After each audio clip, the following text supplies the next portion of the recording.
পরীক্ষা নেয় কে? আল্লাহ। এজন্য সব সময় প্রশংসা করতে হবে কার? আল্লাহ। সুস্থ অবস্থায়ও আল্লাহ, আবার অসুস্থ অবস্থায়ও আল্লাহ। বিশ্বনবী যখন সুস্থ থাকতেন তখন আল্লাহরে ডাকতেন, অসুস্থ হয়ে গেলে আল্লাহরে ডাকতেন না। ব্যাপারটা কি এমন? কথা বলেন। সুস্থ থাকলেও তিনি জিকির করতেন কার? আল্লাহ। অসুস্থ অবস্থায়ও তিনি জিকির করতেন কার? আল্লাহ। বিশ্বনবী মাঝে মাঝে অসুস্থ হতেন না? কথা বলেন। বিশ্বনবী অসুস্থ হতেন, তারপরেও তিনি আল্লাহর কাছে চাইতেন। বিশ্বনবী বলতেন, ইযা সাআলতা ফাসআলিল্লাহ, যখন চাইবা আল্লাহর কাছে চাও। কার কাছে? না খাজা বাবা, ল্যাংটা বাবা, বড় হুজুর, মেজো হুজুর, ছোট হুজুর? কার কাছে? সহজ না হিসাবটা? ইযা সাআলতা ফাসআলিল্লাহ, যখন চাইবে তো আল্লাহর কাছে চাও। ওয়া ইযা ইসতাআনতা ফাসতাইন বিল্লাহ, সাহায্যের দরকার কার কাছে সাহায্য চাবা? কেউ যেটা পারে না পারে কে? আল্লাহ। কেউ যেটা বোঝে না বুঝে কে? আল্লাহ। কেউ যেটা দেখে না দেখে কে? আল্লাহ। পৃথিবীর সবার চোখকে ফাঁকি দিলেও আপনি কি আল্লাহর চোখ ফাঁকি দিতে পারবেন? আল্লাহ ইজ ওয়াচিং ইউ, আল্লাহ সুবহানাহু ওয়া তাআলা ইজ অবজার্ভিং ইউ। আল্লাহ আপনারা দেখছেন। আপনি ঘরের ভেতরে দরজা বন্ধ করে রাত্রিবেলা সুইচ অফ, পর্দা টানিয়ে দিয়েছেন, লাইট অফ, সব বন্ধ, পাপ করেছেন, অন্যায় করেছেন, পৃথিবীর কোনো চোখ দেখে নাই, কাক পক্ষীও টের পায় নাই। টের পেয়েছে কে? আল্লাহ। ওনার চোখকে ফাঁকি দেয়া যায়? পুলিশের চোখ ফাঁকি দেয়া যায় কি যায় না? পুলিশ আসলেই জনগণের বন্ধু, ঠিক কিনা? আল্লাহ আমার পুলিশ ভাইদেরকে তুমি কবুল করো। তো এই পুলিশের চোখও কিন্তু ফাঁকি দেয়া যায়, যায় না? র্যাবের চোখ ফাঁকি দেয়া যায় না? বিডিআরের চোখ, পরীক্ষার হলে ম্যাজিস্ট্রেটের চোখ, ম্যাজিস্ট্রেট আছে না এদিকে? আছে দু একজন। তো ম্যাজিস্ট্রেটের চোখও কিন্তু ফাঁকি দেয়া যায়। বিমানবন্দরে যাত্রীরা যখন নামে তখনই জিজ্ঞেস করে কোত্থেকে আসছে, গোল্ড আছে কিনা, বার আছে কিনা, এটা আছে কিনা, ওইটা আছে কিনা। তো এই যে বিমানবন্দরের কাস্টমস অফিসারের চোখ ফাঁকি দিয়ে অনেকে স্বর্ণ নিয়ে আসে, এরকম ডাকাইত আছে না? নাই? তার মানে বিমানবন্দরের কাস্টমস অফিসারের চোখও ফাঁকি দেয়া যায় কি যায় না? তো পুলিশের চোখ ফাঁকি দেয়া যায়, র্যাবের চোখ ফাঁকি দেয়া যায়, বিমানবন্দরের কাস্টমস অফিসারের চোখ ফাঁকি দেয়া যায়, কিন্তু আল্লাহর চোখ ফাঁকি দেয়া যায়? চিল্লায় বলেন ফাঁকি দেয়া যাবে? এজন্য কেউ যেটা দেখে না দেখে কে? আল্লাহ। কেউ যেটা শোনে না শোনে কে? আল্লাহ। কেউ যেটা বুঝে না বুঝে কে? আল্লাহ। এজন্য চাইবেন কার কাছে? নাকি দয়াল বাবার কাছে? দয়াল বাবা রে দয়া করো আমারে। কি সুন্দর মিলাইছে, দয়াল বাবারে দয়া করো আমারে। দয়াল বাবা আপনার কিচ্ছু করতে পারে না। এটাই হচ্ছে খালেস তাওহীদের ধারণা। তাওহীদ মানে একত্ববাদ, ওয়াননেস অফ গড। স্রষ্টা যে একজন, সবাই আমরা এক কেন্দ্রিক হব, শুধু উনার কাছে চাবো, উনার কাছে কাঁদবো, মনের জ্বালা যন্ত্রণা শুধু উনিই পূরণ করতে পারেন, ঠিক কিনা? এটার নাম তাওহীদ। এটার নাম কি? তাওহীদেরই মুর্শিদ আমার মুহাম্মাদের নাম বলো, মুহাম্মাদের নাম। আল্লাহর নাম জপলে বুঝতে পারি আল্লাহরই কালাম, বলো মুহাম্মাদের নাম। ওই নামেরই রশি ধরে যাই আল্লাহর পথে, ওই নামেরই ভেলায় চড়ে ভাসি নূরের স্রোতে, ওই নামের বাতি জেলে দেখি আরশের মুকাম, বলো মুহাম্মাদের নাম। পড়েন তাওহীদেরই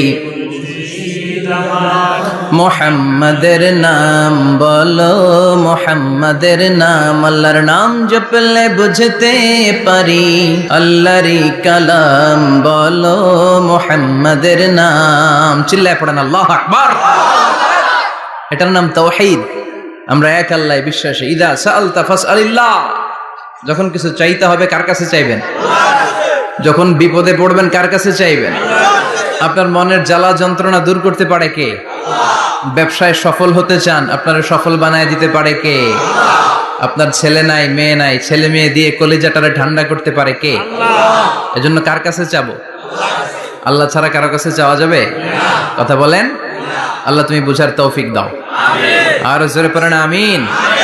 এজন্য প্রত্যেক সালাতের পরে আমরা পড়ি রাদিতু বিল্লাহি ওয়া বিল ইসলামি ওয়া বি মুহাম্মাদিন নবিয়ান ওয়া রাসূলা। আল্লাহর রব হিসেবে পেয়ে আমরা খুশি না বেজার? বিশ্ব নবীকে নবী হিসেবে পেয়ে খুশি না বেজার?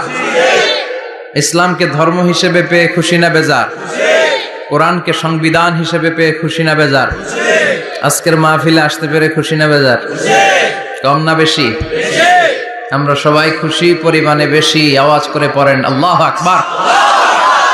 তাহলে রাদিতু বিল্লাহি রাব্বা, রাদিতু বিল্লাহি।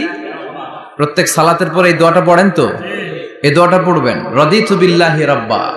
আমরা আল্লাহকে রব হিসেবে পেয়ে খুশি, কারণ তিনি এমন রব, তিনি আমাদের মনের সব আকুতি, জ্বালা, যন্ত্রণাকে সমাধান করে দিতে পারেন। চিল্লায় বলেন ঠিক কিনা?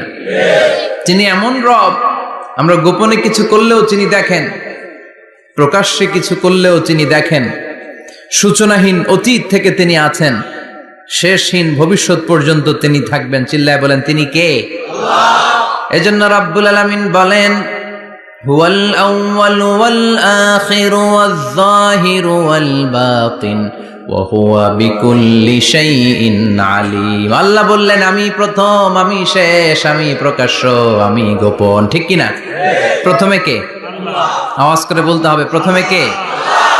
প্রথমে আল্লাহ আল্লাহ, শেষেও আল্লাহ আল্লাহ, আকাশে আল্লাহ আল্লাহ, জমিনে আল্লাহ আল্লাহ। চিল্লায় পড়েন, প্রথমে আল্লাহ আল্লাহ, শেষেও আল্লাহ আল্লাহ, আকাশে আল্লাহ আল্লাহ, জমিনে আল্লাহ আল্লাহ। নিখিল জাহান গাই গুণগান তার নামে গাই, আমরাও গাহি তাআলা হামদে বারি তাআলা, হামদে বারি তাআলা, হামদে বারি তাআলা। চিল্লায় পড়েন আল্লাহু আকবার। হুয়াল আউয়াল ওয়াল আখির ওয়াজ যাহির ওয়াল বাতিন। তিনি প্রথম, তার আগে কেউ আছে? কথা কন। তিনি কবে থেকে আছেন? অনেক সময় আমাদের মাথায় প্রশ্ন জাগে, এই যে আল্লাহ আছে, কবে থেকে আছে? কবে থেকে? উনি শুরুটা কবে? আল্লাহ বলে আমি সূচনাহীন অতীত থেকে আছি। আমি এমন অতীত থেকে আছি যেই অতীতের কোনো সূচনা নাই। সুবহানাল্লাহ কইবেন না? আবার আমি সীমাহীন ভবিষ্যৎ পর্যন্ত থাকবো। সুবহানাল্লাহ পড়েন। এমন ভবিষ্যৎ যেটা সীমা নাই, এমন অতীত যেটা শুরু হয় নাই, তিনি হচ্ছেন আল্লাহ। চিল্লায় বলেন তিনি কে? এজন্য আমরা বলি রাদিতু বিল্লাহি রাব্বা, রব হিসেবে আল্লাহ তোমারে পেয়ে আমরা খুশি। এজন্য আমাদের ইবাদতের সব জায়গায় এই রবের নামের গুণগান আছে না নাই? আমরা যখন রুকুতে যাই আমরা পড়ি সুবহানা রাব্বিয়াল, আবার যখন আমরা সিজদায় যাই আমরা পড়ি সুবহানা রাব্বিয়াল আ'লা, রুকুতে গেলে সুবহানা রাব্বিয়াল আযীম, আবার যখন সিজদায় যাই তখন আমরা পড়ি সুবহানা রাব্বিয়াল আ'লা। আবার কবরের জীবন যখন আমরা শুরু করে দিব, কবরের প্রথম প্রশ্ন হবে তোমার রবের নাম কি? আমরা বলবো আল্লাহ আমারে রব, আল্লাহ আমারে রব, এই রবি আমার সব। দমে দমে তনু মনে তারি অনুভব, তোমার দুনিয়াতে আমি যেদিকে তাকাই অথই নেই আমাতে ডুবে আছি সবাই। পাক পাখালির গানে শুনি তসবিহ কলো রব, তসবিহ কলো রব, আল্লাহ আমার রব, এই রবি আমার সব। সুবহানাল্লাহ, কি অসাধারণ কথামালা। আল্লাহ আমার রব, এই রবি আমার সব। আল্লাহ যদি আমার সাথে থাকে পৃথিবীর কোনো শক্তি আমার থামাতে পারবে না। চিল্লায় বলেন ঠিক কিনা? আর এই রবকে যদি তুমি হারাও, রব যদি আমার বিপক্ষে চলে যায়, পৃথিবীর কোনো শক্তি আমার কোনো উপকার করতে পারবে না। এজন্য বিশ্বনবী বলতেন ইযা সাআলতা ফাসআলিল্লাহ ওয়া ইযা ইসতাআনতা ফাসতাইন বিল্লাহ। যখন সাহায্য চাইতে মনে চাইবে, সাহায্য চাইবা কার কাছে? আমাদের কোনো গুরুত্বপূর্ণ ঘটনা ঘটলে, গুরুত্বপূর্ণ লাইফ ইভেন্ট ঘটলে, কিংবা আমরা কোনো বিপদে পড়লে সবার আগে আমরা ফেসবুকে শেয়ার দিই, ঠিক না? কথা কন। ফেসবুক অ্যাকাউন্ট নাই কার কার দেখি, ওই আল্লাহর ওলিদেরকে একটু দেখে রাখি। মাশাআল্লাহ, অনেকের নাই, অনেকের ফেসবুক অ্যাকাউন্ট নাই। তো এটারে ভালো কাজে লাগানো উচিত। যেটাই আমরা করি এটা যেন ইসলামের পক্ষে যায়, ঠিক কিনা? মিন হুসনি ইসলামিল মারই তারকুহু মা লা ইয়ানিহি। ব্যক্তির ইসলামের সৌন্দর্য হচ্ছে যে অনর্থক কাজ ব্যক্তি করবে না। যে কাজে সওয়াব আছে, যে কাজে কল্যাণ আছে, ব্যক্তি শুধু ওই কাজটা করবে। চিৎকার করে বলেন ঠিক কিনা? অনর্থক কাজ করা ঠিক না, অনর্থক কথা বলা ঠিক না, অনর্থক সম্পদ নষ্ট করা ঠিক না, অনর্থক টাইম পাস করা ঠিক না। কারণ মুমিন জানে মা ইয়ালফিযু মিন কাউলিন ইল্লা লাদাইহি রাকিবুন আতীদ। মুমিনের জিহ্বা দিয়ে যা বের হয় তার প্রতিটি শব্দ পাই পাই করে হিসাব নিবে কে? আল্লাহ। আমাদের জীবনে অনর্থক কথা আছে না নাই?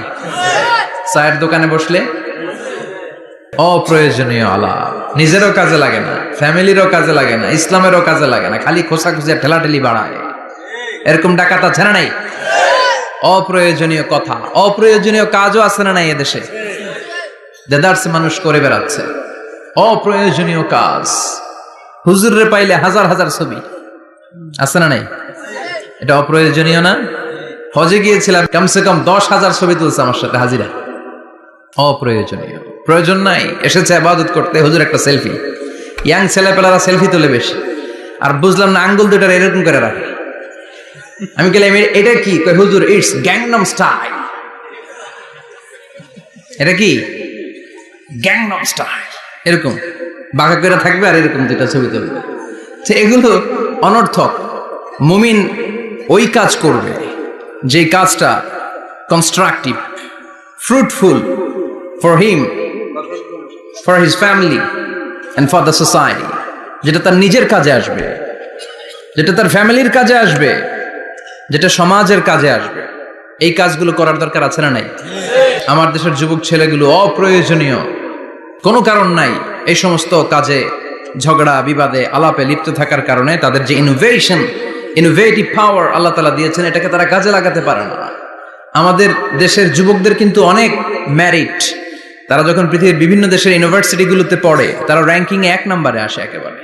আমি যে ইউনিভার্সিটিতে পড়ি, ইন্টারন্যাশনাল ইসলামিক ইউনিভার্সিটি মালয়েশিয়া, ওখানে বাংলাদেশিদের ফলাফল রেজাল্ট সবচেয়ে ভালো। হার্ভার্ডে যান, ক্যামব্রিজে যান, অক্সফোর্ডে যান, যেখানেই যাবেন বাংলাদেশিদের ফলাফল অনেক ভালো।